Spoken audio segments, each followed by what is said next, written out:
Born to a Catholic family in Deventer, Henricus, nicknamed Han van Meegeren, developed a passion for Dutch Golden Age art from a young age, and particularly that of Vermeer.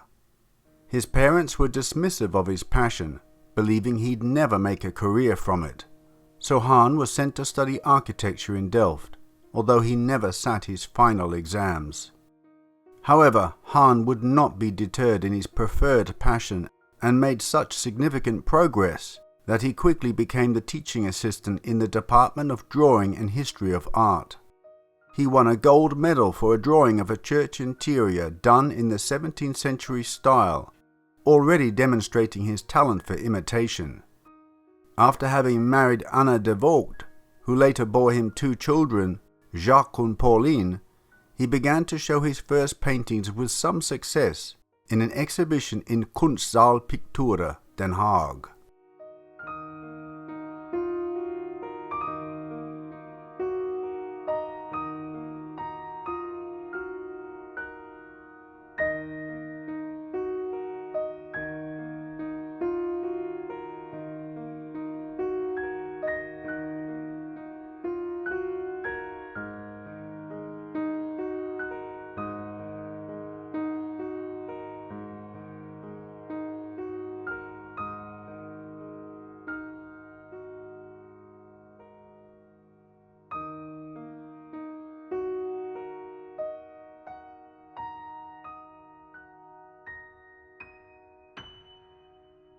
It was at this time Han began drinking to excess.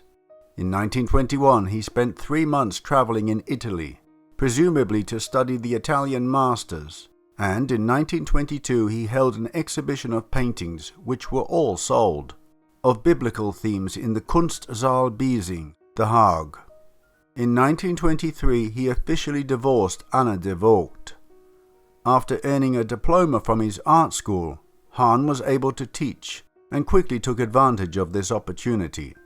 He worked as the assistant to a professor of drawing and art history at the university in Schwenningen, one of The Hague's 8 districts. Additionally, to make extra money, Han would sell his own drawings and paintings as Christmas card and poster designs.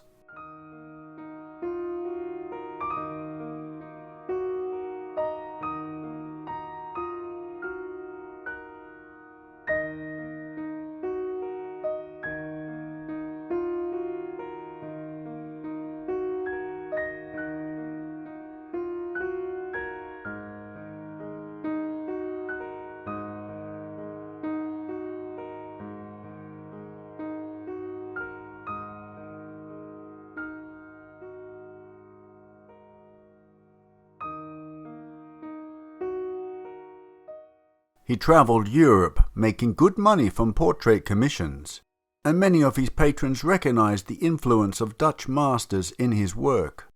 But critics began to suggest his work was not relevant in the contemporary world, which was filled with avant-garde Cubism, Surrealism and Modernism. Dutch art critics simply weren't big fans of Han van Meegeren's work, and their strong negative criticism impeded his blossoming career in the art world.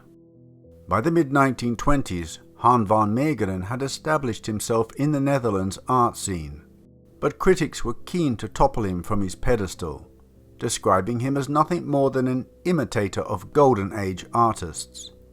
"He is a gifted technician who has made a sort of composite facsimile of the Renaissance school," wrote one self-professed art expert. "He has every virtue except originality."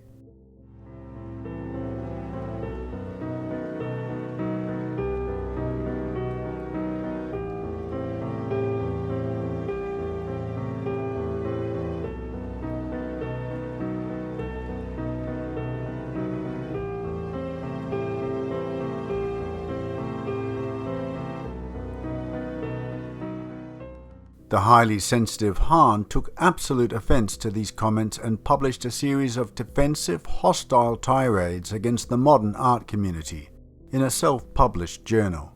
In doing so, he well and truly established enmity with the Dutch critics. Hahn in turn despised their ignorance in lauding what he considered absolute rubbish parading as fine art. If it bore a well-known signature, the art experts would fawn over it. Furious and fed up with Holland, Hahn sold up and moved to Roquebrune in the south of France. He was thoroughly convinced that there was no longer any possibility that his talent would ever be recognized by the art establishment. In order to vindicate himself and at the same time enact a satisfying revenge on his enemies, Hahn came up with the idea of creating forgeries.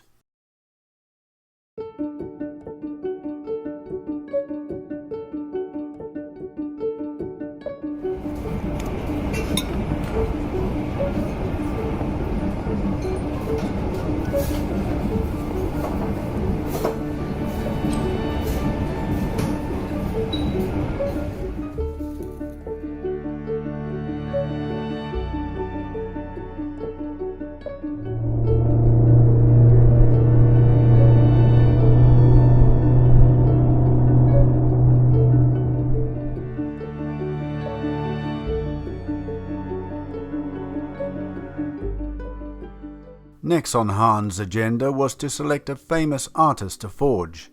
He contemplated many of the great Dutch painters, Frans Hals, Peter de Hoogh and Gerard de Borch, but ultimately settled on Johannes Vermeer, an artist many considered among the most difficult to emulate. Vermeer worked slowly, integrated unique expensive pigments like lapis lazuli and Indian yellow, and was renowned for his understanding and treatment of light. There are only 35 verified paintings from Vermeer, most famously Girl with the Pearl Earring, 1665, leading art historians to question where the others were. Vermeer was not popular after his death, and many of his paintings were probably falsely sold as painted by more popular artists such as Peter de Hoogh. It would take a tremendous feat to forge Vermeer's work, but the disgruntled Hahn was out to prove just how capable he was.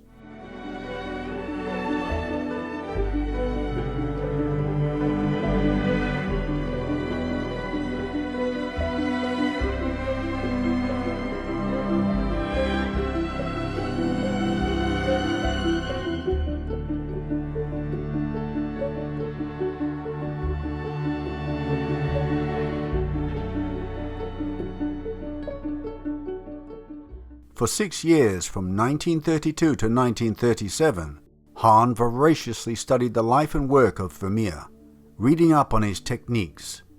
Recreating Vermeer's style proved incredibly difficult. Hahn purchased original 17th century canvases, mixed his own paints from raw materials, just as Vermeer had done, and spent months perfecting the shades of yellow, blue, indigo and white lead used by the Golden Age painter. In lieu of modern tools, he meticulously constructed his own paintbrushes from badger hair, just as the 17th century masters had done. Another hurdle faced by Hahn's was emulating the age of the paint.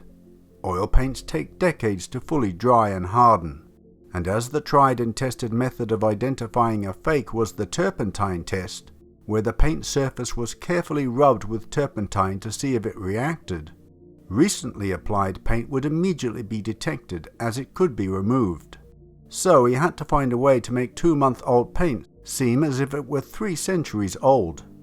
Hahn purchased a small oven and experimented by baking sample paintings inside, but time after time the paints would just burn or blister.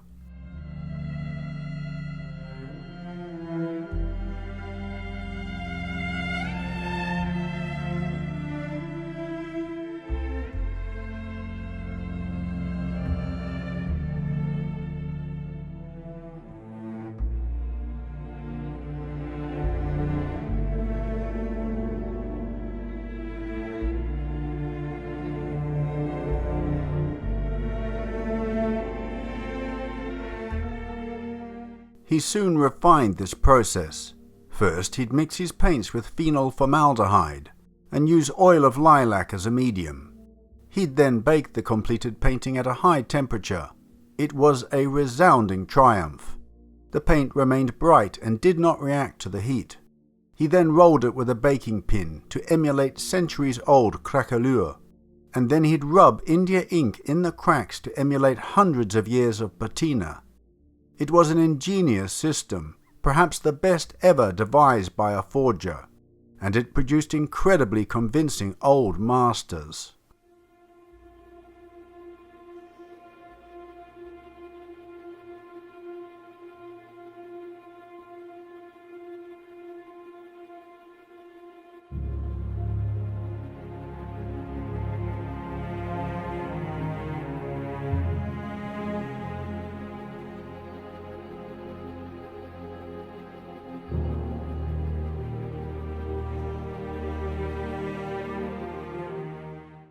During his studies, Hahn had learned that Vermeer greatly appreciated the work of Italian painter Michelangelo Merisi de Caravaggio, though Vermeer had never created a work inspired by the Italian artist.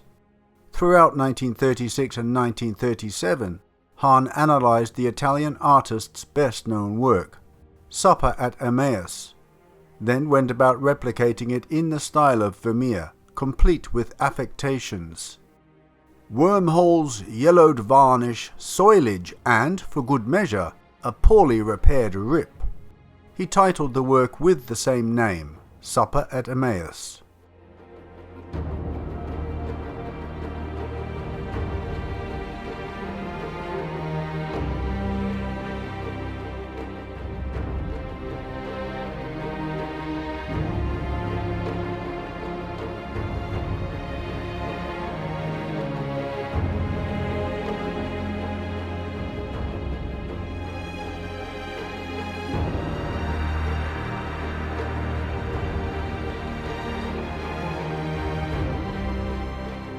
Hermann van Meegeren's ingenuity and dogged determination had resulted in very convincing Vermeer forgeries, but he had no real idea just how he would sell them.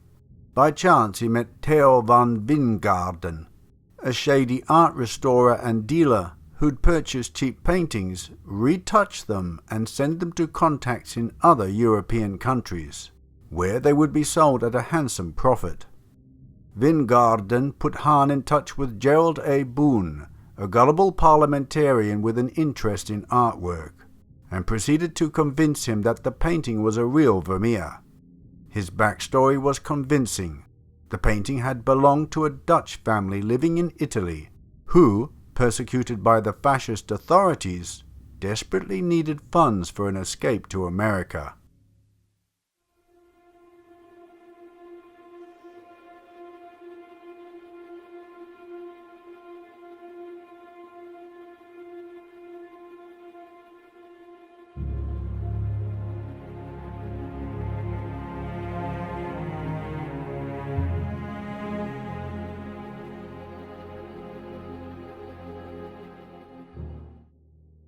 Boone fell for the story and excitedly passed it along to Dr. Abraham Bredius, one of the foremost art historians of the era and a well-respected Vermeer expert.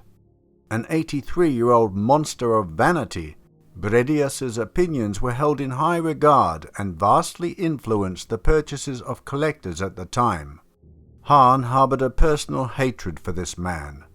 After examining Supper at Emmaus, he championed its undoubted authenticity in the November 1937 issue of Burlington magazine. "It is a wonderful moment in the life of a lover of art when he finds himself suddenly confronted with a hitherto unknown painting by a great master, untouched on the original canvas and without any restoration, just as it left the painter's studio. And what a picture! Neither the beautiful signature nor the pontier on the bread which Christ is blessing is necessary to convince us that we have here, I am inclined to say, the masterpiece of Johannes Vermeer of Delft, quite different from all his other paintings and yet every inch a Vermeer.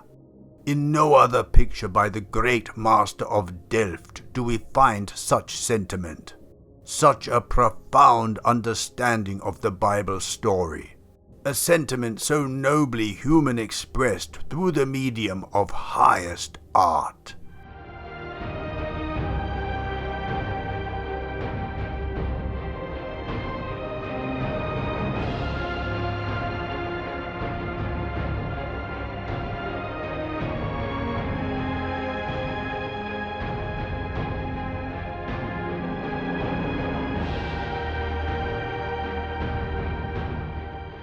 With Bredius's expert stamp of approval, the painting sparked a fierce bidding war between millionaire socialites and foundations. Ultimately, it was purchased by the Rembrandt Society for the princely sum of 550,000 Dutch gulden, roughly $4 million today, and donated to a fine art museum in Rotterdam. Ecstatic at his victory over the foolish and pompous critics, Hahn purchased a 12-bedroom French villa and, ironically, bought several authentic masterpieces to adorn its walls. Here he produced Last Supper I, another painting in the style of Vermeer, as well as Interior with Card Players and Interior with Drinkers, two forgeries in the style of Dutch artist Pieter de Hoogh. The latter two were sold for 220,000 gulden each.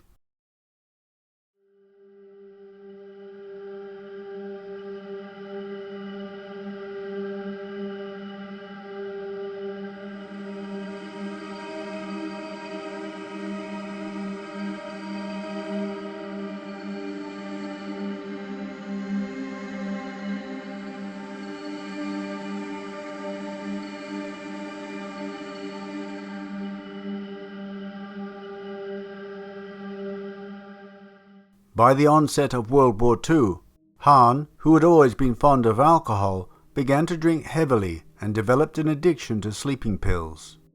He had quickly realized that no X-rays were taken of his forgeries, and the so-called experts accepted them without hesitation.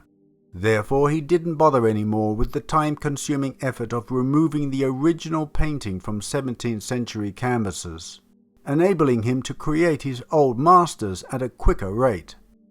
Returning to the Netherlands because of the German occupation of France, Hahn produced a series of Vermeers that didn't match his Supper at Emmaus in quality or skill.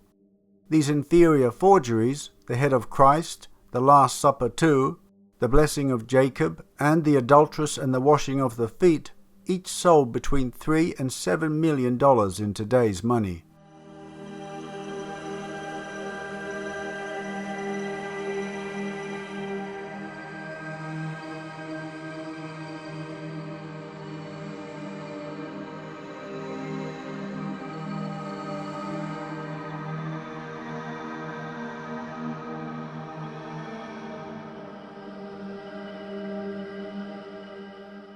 By 1943, he'd amassed a fortune of $30 million after the selling agents had taken their cut, and moved to the Keizersgracht in Amsterdam, an exclusive stretch of properties for the affluent.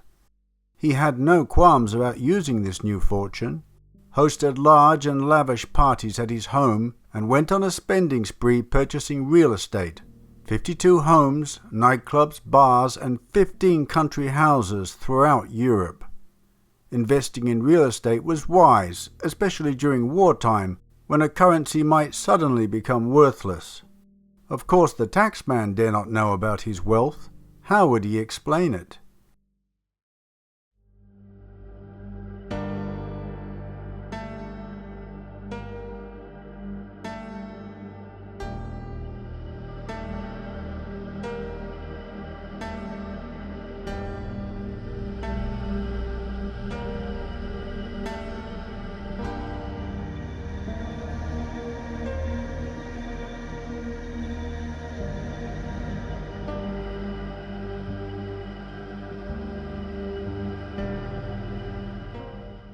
As the Reichsmarshal of the Nazi army, Hermann Goering was the second most powerful man in Germany, behind only Adolf Hitler, and was notoriously ruthless.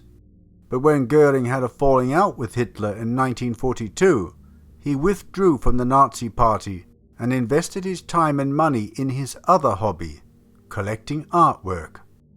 Goering's collection, most of which had been purchased at well below the market value or stolen during the war, was huge and included extremely important works of art, and he was always on the lookout for exceptional pieces to add to his collection.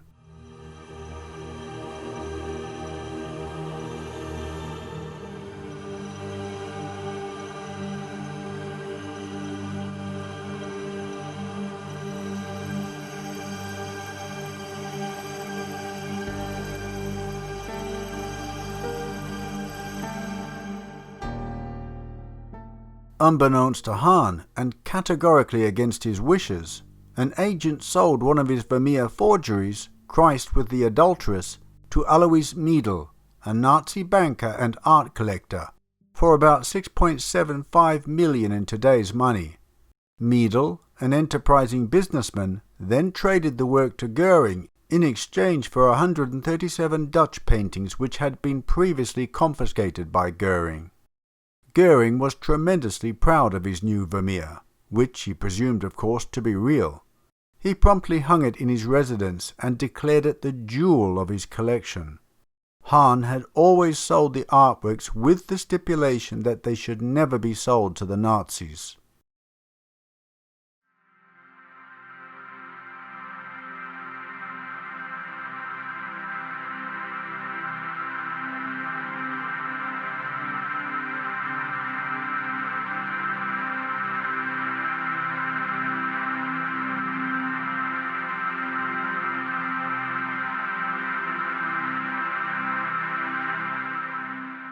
A few years later, as Allied forces pushed into Nazi territory, the Van Meegeren Vermeer, along with 6,700 other looted artworks, was uncovered in an Austrian salt mine. The Nazis were well known for meticulous record keeping, and after World War II ended, the paperwork for Goering's prize Vermeer listed the banker Meedel as the seller. Meedel in turn pointed the finger at Hahn van Meegeren. When the police respectively approached the wealthy artist in 1945 to question him about the origin of the painting, he didn't have a very convincing answer as to its provenance. He refused to say from whom he had purchased it, saying it would hurt the reputation of the old family from whence it came. It was only when he was accused of being a Nazi collaborator, which could result in a death sentence for treason, that Hahn declared, "The painting in Goering's hands is not, as you assume, a Vermeer, but a Van Meegeren. I painted the picture."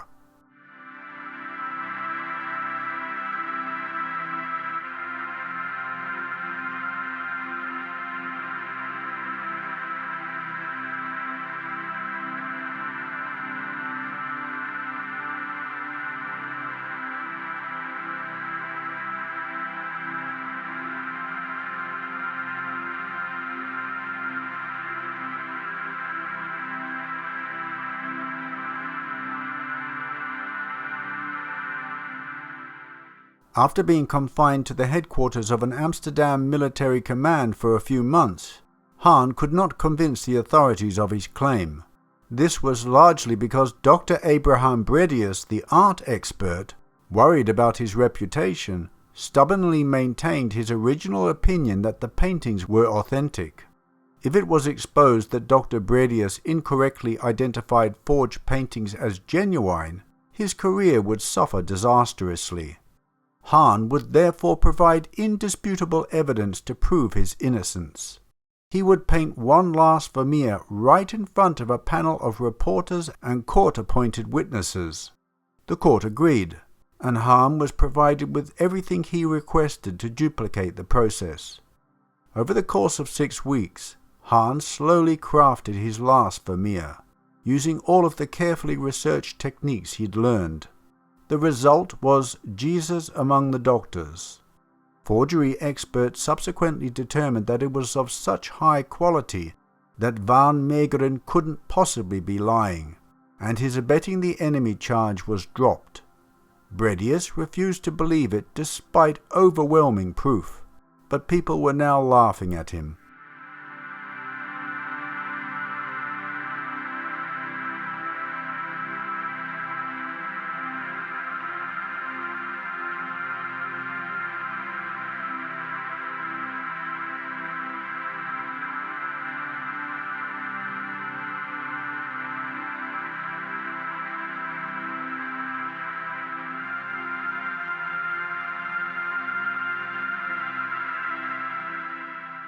Hahn still faced a less serious fraud charge, and on October the 29th, 1947, his second trial began. In interviews with the press, he'd won over the public. The forgeries, he told a reporter, were spurred by the disappointment of receiving no acknowledgments from artists and critics, and he had been determined to prove his worth as a painter by making a perfect 17th century canvas. The original declaration that he was a traitor and Nazi conspirator was now the exact opposite. Instead, the Nazis had been sold a fake, and valuable plundered Dutch paintings had been returned. In a matter of months, he went from being a detested traitor to a patriotic hero.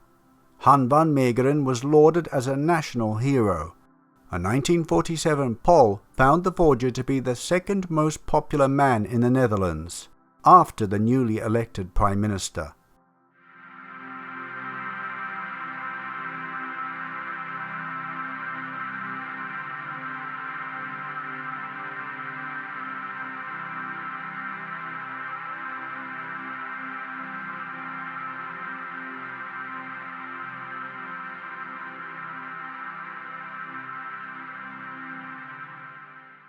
Han van Meegeren had one last thing to say to the court, glaring deliberately at his enemies, the disgraced critics. Yesterday, this painting was worth millions of guilders, and experts and art lovers would come from all over the world and pay money to see it. Today it is worth nothing, and nobody would cross the street to see it for free. But the picture has not changed. What has?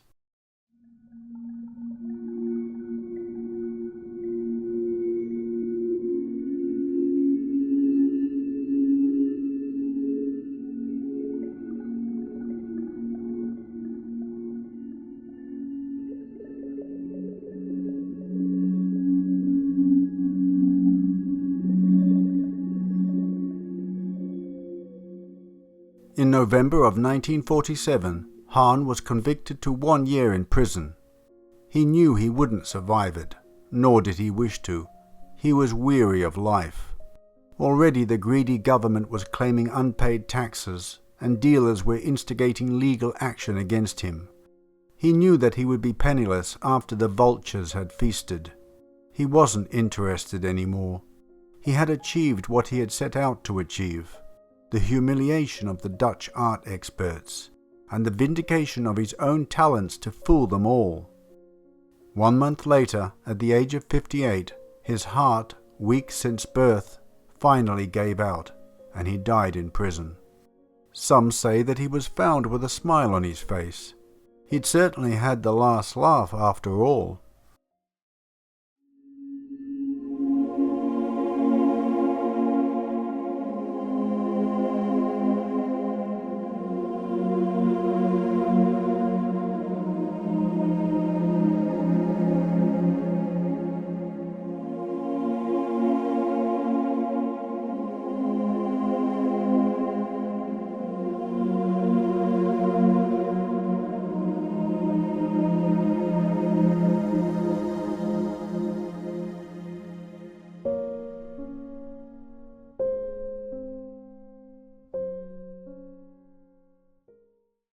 My dear friends, I hope you enjoyed that presentation. Han van Meegeren, who foiled the experts, the so-called experts. I love that sort of tale. I myself have had a personal interest in Han van Meegeren's story since my 20s when I read about him, and I don't care what people say, but I reckon the guy was a genius. Just to come up with that technique, and it took several years to research those techniques. This showed his determination to exact a revenge on these critics, and soon I will show you what his main motive was for doing that. It wasn't just that they failed to recognize his art, and I think he was a very capable artist. He was very versatile. You saw the different styles that he could turn his hand to. Yeah, he was, in my mind, a very good artist, and if the leading critics of the day accepted his painting as the work of the great master Vermeer, what does that say about Hahn's talent. By the way, you're looking at this painting on the screen, which was not done by Hermann van Meegeren, wasn't done by Vermeer either, but by Pieter de Hoek. I hope I pronounced that correctly. And the first time I saw this painting, researching this story, and I absolutely fell in love with it. It is just beautiful. There's warm golden colours. And look at this intricate tile work on the walls. I've never seen anything like that before. Absolutely amazing. Look at the small doorways. Look at the small doorways in comparison to the high ceiling. Oh my goodness. A time of plague and pestilence and early deaths. And yet these people excelled. They strived for excellence in creativity. Look at that. It's just gorgeous. I can imagine myself in that interior. I want to be there without the plague and the pestilence, of course, with my pipe and my tankard of ale or mead or whatever they were drinking back then in Holland. Wow. And look what we have today. Artificial intelligence creating designs for us.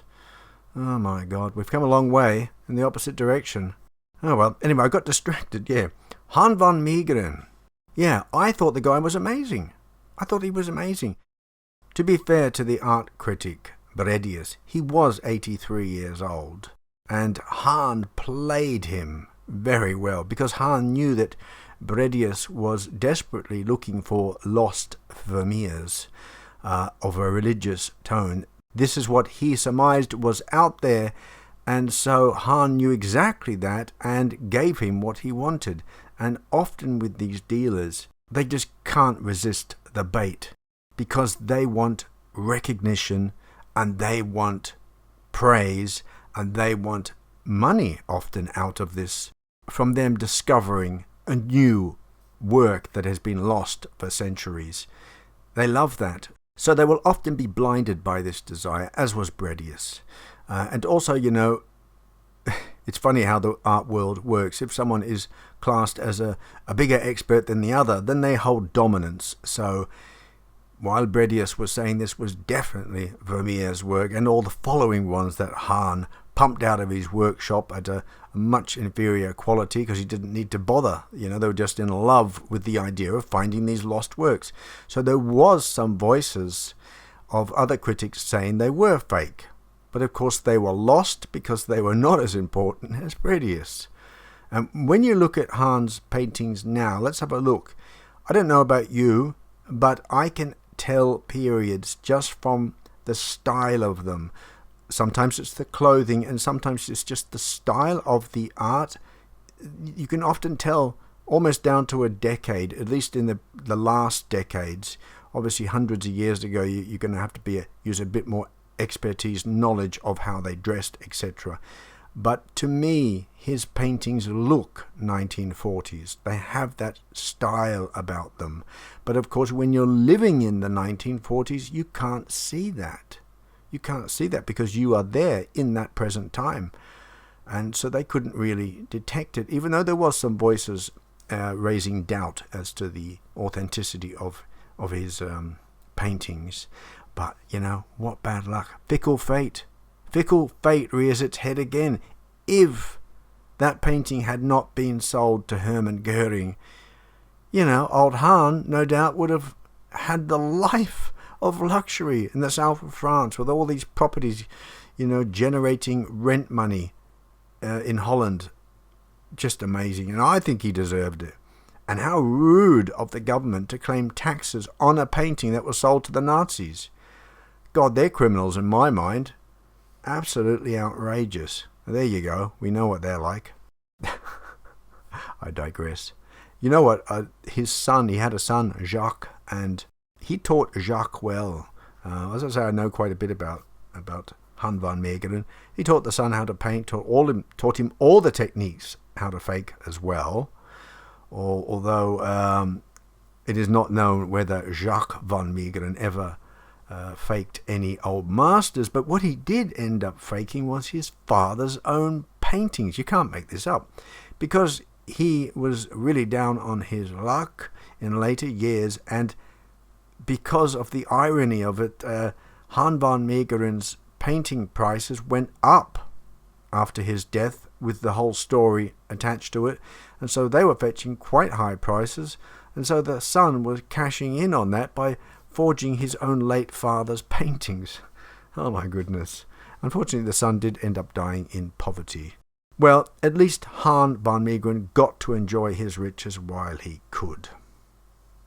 I think, with his heart, he wasn't going to last too much longer anyway. His second wife, Jo, by the way, got to keep that house in the Kaisersgracht. I think it was pronounced Kaisersgracht. She got to keep that house because they had officially divorced and they had a settlement. She got that house, so at least she got to keep that. But he knew when he got out of prison that there would have been no money left and the creditors would have been still hounding him. There is some suspicion that he wasn't taking his heart pills anymore in prison. This was the rumor that was going around because he wanted to die. This is from the first book that was written about Hermann von Meegeren. I think it was the first book. And at least this book was done with permission and cooperation with Hermann von Meegeren's children. He had a daughter too. I think her name was Ines. So Jacques and Ines gave him permission and helped him with the background, etc. So the author's name is John Godley, written in 1951. And we see here the reasons why Hahn was so annoyed with the critics. I'll read it out.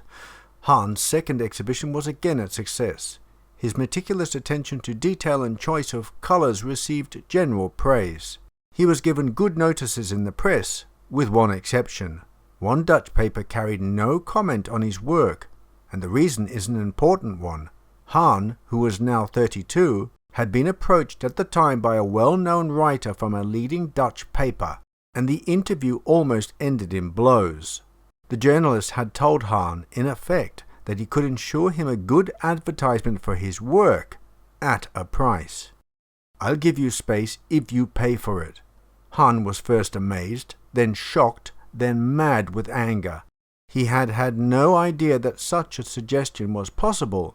He told the critic exactly what he thought of him, and it was in his critic's paper that no account of his exhibition appeared. Whilst of course there were exceptions, and nowadays things have changed, there seems little doubt of the banality at this time of sections of the Dutch press, and this was the first occasion on which Hahn discovered it. It was his first brush with the critics. The fight was to go on until his death, and it was only with his death that the final round was won. I mean, that is annoying, and I know I've been involved in the art world in my earlier years before I become a hermit, but I know how there is a lot of corruption going on, and it's not what you know or how much talent you have. It's quite often who you know, who you're rubbing shoulders with. That's going to get you places in the art world. So I can understand Hahn's grievance. So there is a second part to this a little later on in the book, and I'll read that out now. Just to let you know, I'm starting here in the middle of a paragraph, but this is the important part I wanted to show you. They criticized him the more, and he became ruder. "These fawning painters," he would say, "who have splendid parties and invite all the cretins who in the papers next week will tell the world what they think of their work. By Christ, it isn't hard to achieve success that way. Bribery runs wild in Holland. I have only to give a banquet tonight and butter up the critics, and they will be in ecstasies next time they see one of my pictures. I'll have no part in it. They know nothing of their subject. The devil take them." So the critics were excluded from his entertainments, and their view of his work became even more derogatory. Hahn didn't care. He was earning almost all he wanted one way or another, though he seldom saved a penny. Nor was he concerned in the least with the general condemnation by many of his associates of his personal behaviour. "I apologize to no one," he would say. "This is the kind of man I am, and nothing will change it. My life as an artist demands that I should be free from all obligations and from every tie. This is the way it is with me, and if my friends don't like it, honesty to, well, myself is more important than their friendship. I make no concessions whatsoever." You know, I believe that Hahn was an inventor. he was more fascinated and obsessed with the process of a creation, of learning something. And after that, he lost interest. He admitted he was more obsessed than he ever had been in his life, trying to work out a technique to do these fakes, that they would pass the basic forgery test of the turpentine being rubbed on the paint. If it didn't move, if the paint didn't move, then it was an old painting. So that was his main obsession. And then the very first painting he did was of high quality. After that, he had lost interest. He'd reached that pinnacle. He knew how to do it, and he was just being sloppy almost. How the critics didn't pick that is beyond me. But there you go. They were lost in that spell of wonder. They wanted to find these amazing things, and he provided them with these lost paintings. Good on you, Hermann. Wherever you are, mate, I hope you're having a champagne up there. And still laughing. In nearly all of the modern accounts of Hermann von Meegeren's life, they will always mention that he was a Nazi sympathizer, when in fact this was not true. And it all stems from this book that Hermann published, and he would sign copies of it. Now, one of these copies was found in Hitler's possession after his death. This is the dedication that was found inside. Den geliebten Führer, in dankbare Anerkennen gewidmet, from Hermann von Meegeren. The beloved Führer, dedicated in thankful recognition.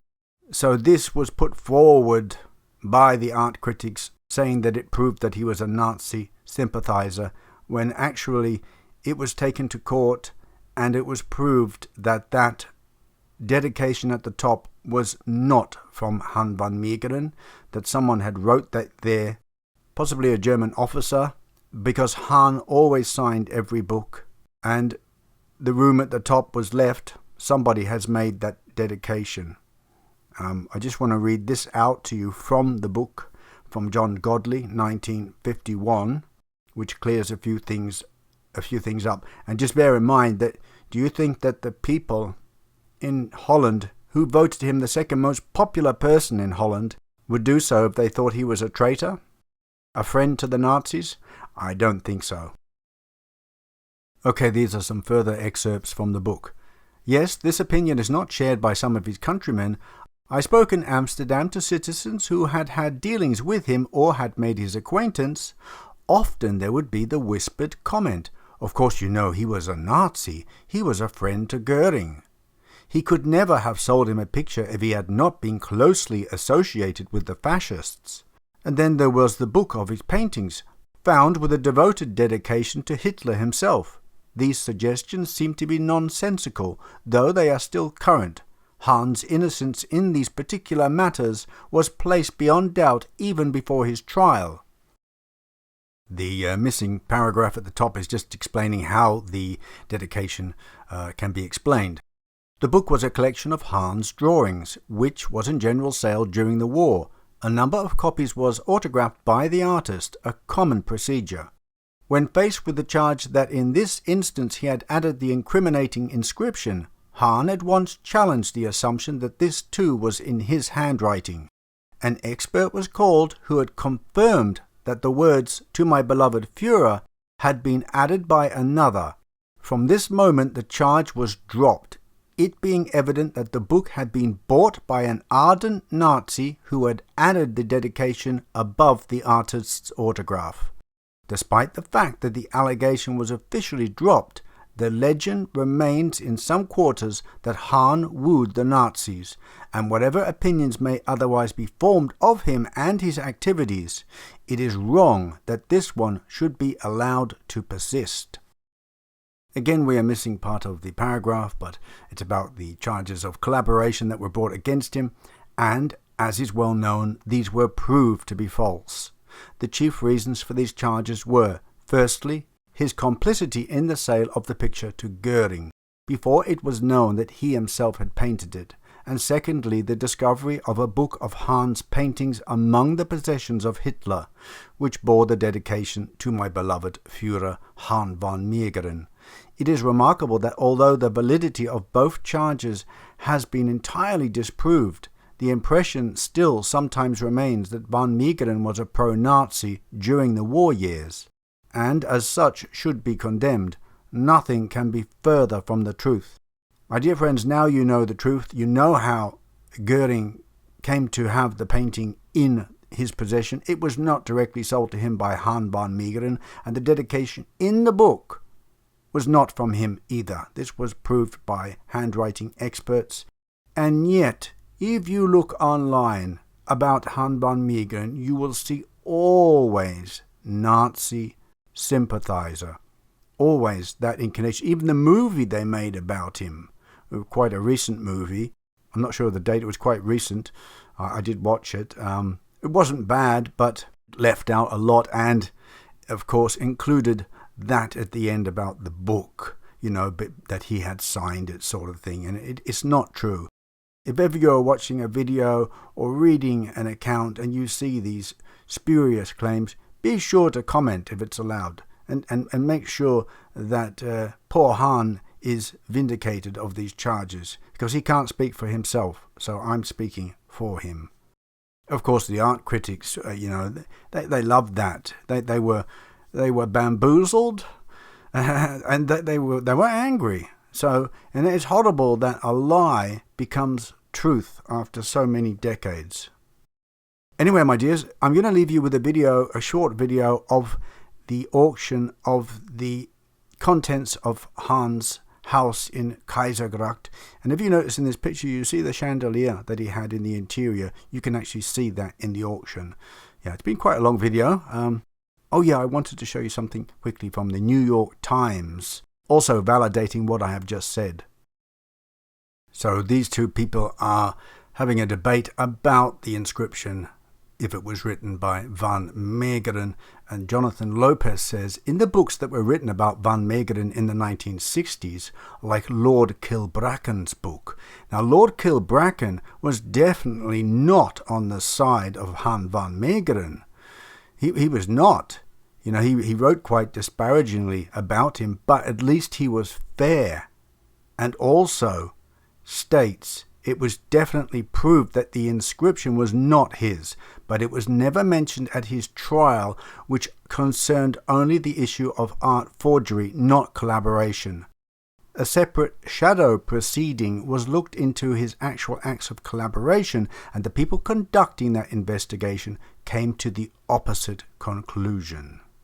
So that lie can finally be put to rest, my dears. Anyway, check out the video, and I'm sure that I would have more to say on this subject, but I'm gonna end it now before I bore the pants off you. God bless you, my friends. I hope you've enjoyed your summer holidays and are still enjoying them. Have you been anywhere special? Let me know in the comments section. God bless. Take care, and bye bye. Oh, I nearly forgot show and tell. I'm definitely going to run out of show and tells of things connected slightly to each case I do, but this one is sort of connected. It's Vermeer, the girl with the pearl earring. It's not a fake, it's just a print, but the frame is antique.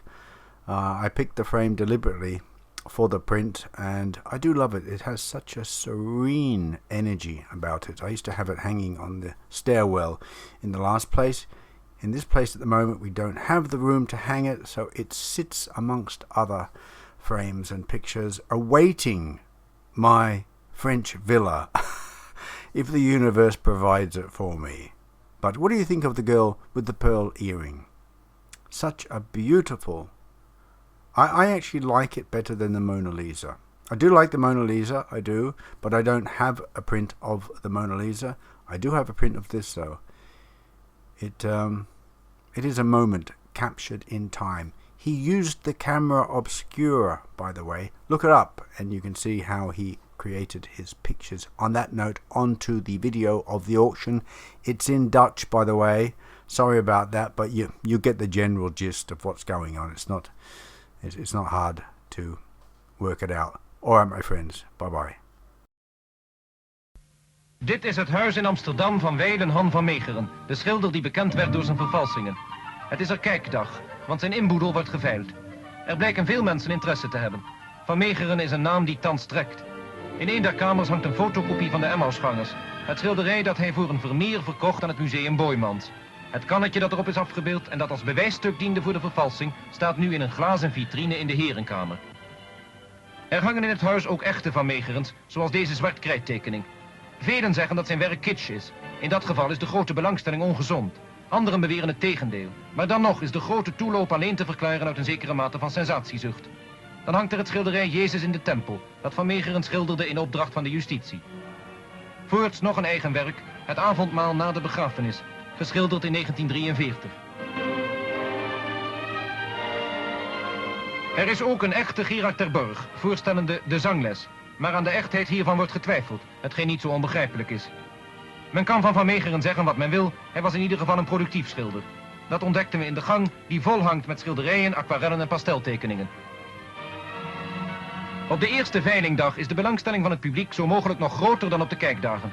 Hoewel de Amsterdamse beeldende kunstenaars protesteerden, blijken toch meer dan 500 mensen bereid te gaan luisteren of te kopen. In de tuin van het huis die met dekzeilen is afgeschud komen zij bijeen. De zangles van Gerard ter Burg, of niet van Gerard ter Burg, gaat voor een hoge prijs weg. We laten nu verder de makelaar aan het woord. Niemand meer dan 6.400 gulden. Alle tevreden?